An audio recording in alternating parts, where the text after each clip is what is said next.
Humans beings cannot think or reason, at least not in the way we usually assume the meaning of these words today. The standard way in which we usually perceive the ability to think and reason, it's as if we're some superpower that allows humans to create understandings, new ideas, and products solely from the mind itself. After all, humans have been able to create all sorts of extraordinary devices that never existed before. Not even something similar. But in reality, we can only work with the stimuli we receive from the outside. People's ideas and values come from their environment. Reason alone is not useful, because reason is nothing more than the ability to assemble the information we receive. Imagination is the ability to make those connections between data. That is, how ingeniously we can link data to each other. When you cannot correlate information, it is said that you lack the ability to reason. A person has dysfunctional reasoning when it joins inconsistent information between one and another. It is important to mention that the more accurate the information we receive, the better our chances of making relevant relationships to our environment. Our brain has no filtering mechanisms, and we build ideas on previous knowledge. We can absorb all kinds of information and use reason to create the links on which we will define our ideals. Therefore, reason does not help us distinguish between what we call good or bad, relevant or irrelevant information. Now, what is thinking? When we think, what we do is that through reason, which, remembering, is the capacity to correlate data. We look for those connections and give them meaning. Thinking is when we exercise reasoning. Thinking is the application of reasoning and imagination. And intelligence is how much we are capable of doing with the information we have and how quickly. It is important to understand that human beings cannot create or reason anything by themselves alone. We cannot imagine a new color beyond what our photosensitive cells allow us to perceive, or a new smell completely different from what we have experienced. We could never have imagined a liquid if we had never seen one or something similar. If all we had experienced in life were shades of black and white, we would never have been able to imagine other colors.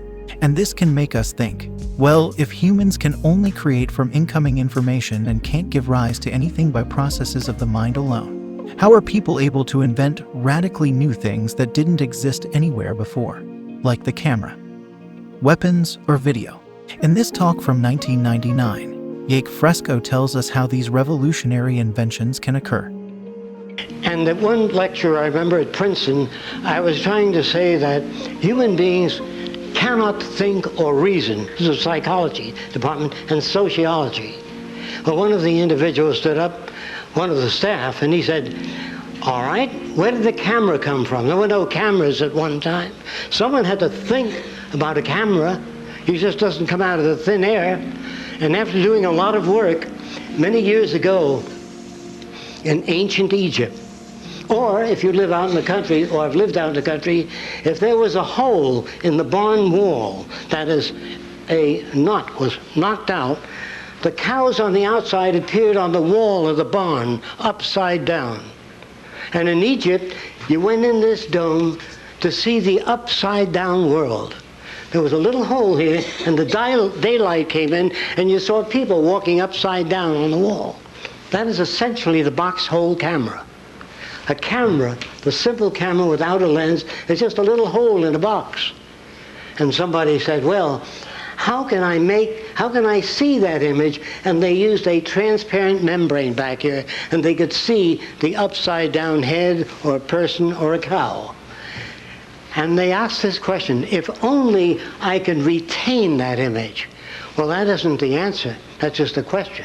I wonder how I could retain that image. So, years before that, the American Indians and other primitives have taken tapa cloth, or they'd weave natural materials into a kind of a fabric. And then they would take berry juices and dye it different colors. Sometimes a leaf would fall upon that surface, and after the sun dried it, they had an image of the leaf. So they began to use dyes from this background. The first human being that jumped off a precipice with wings, he died. And his brother-in-law wrote, next time, make the wings larger. No one starts out right away and solves a problem, unless you have a tremendous background in many different areas. Well, the next guy that jumped off, he jumped off with the larger wings. And he flew a little, and then they went. And the old fisherman said, you got to brace them wings, like a boat, like a mast. They're not going to hold, so they braced it. And then they jumped off the precipice, this individual, and he flew, and he hit a tree.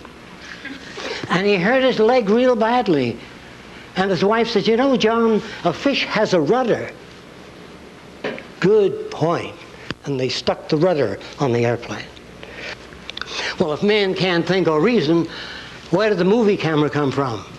Many, many years ago, thousands of years ago, in China, they used to take a candle and they'd take some bamboo paper at the time and put it in front of the candle, and then they'd cut out a little figurine of a human being and put the candle behind it. And as the candle undulated, the little person would dance, and they'd play music.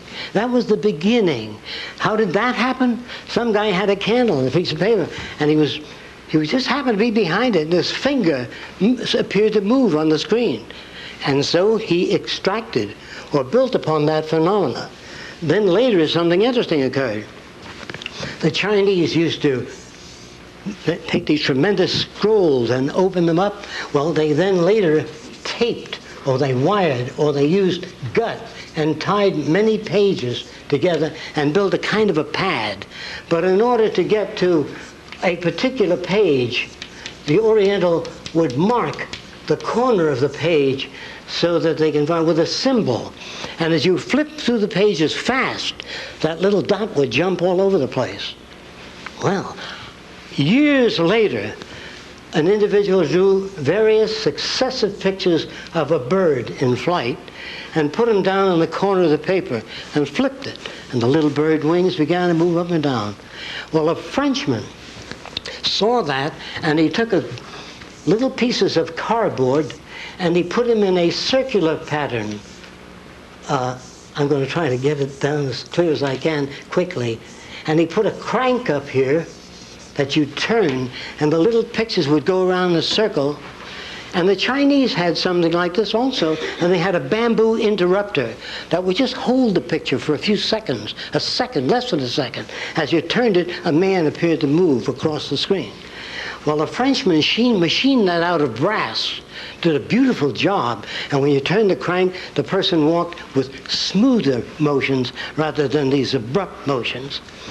Edison saw that unit that the Frenchman designed, and he turned it into this position. He turned it into a vertical position, and all the pictures were set in a circular fashion. And Edison purchased this, put a magnifying glass in front of it, and you put a nickel in, and you turn the crank, and you saw people moving. A bunch of still photographs. It was a long, slow process. No individual invented the camera. A little bit here, a little there, added to that, and eventually the Wright brothers read about experimental aircraft. And they were called the father of flight. Again, there's no father of anything. You may take an idea so far, you add to it, and gradually it's built up. A genius is a person that has been exposed to many different systems, and therefore they can come up with a wide range of solutions. A man like Leonardo da Vinci, you think that he just evolved out of nothing? He spoke to people that were interested in mechanics in his time. They gathered and they shared ideas, but you only hear of Da Vinci. That's why science is based primarily on data, evidence, and proof, rather than merely the use of reason. Reason alone is not useful. By lacking filtering mechanisms, humans can accept anything.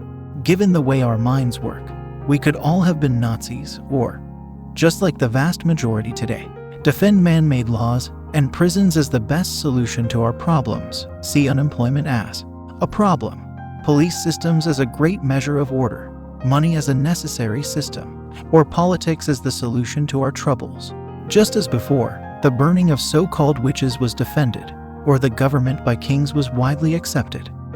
Humans are deeply conflicted with each other, in large part comes to happen by not being able to perceive how the other might reach its conclusions.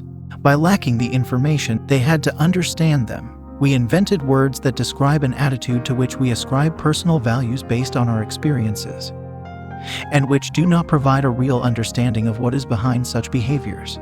Having a better understanding of how our mind works helps us to be more understanding and tolerant of each other.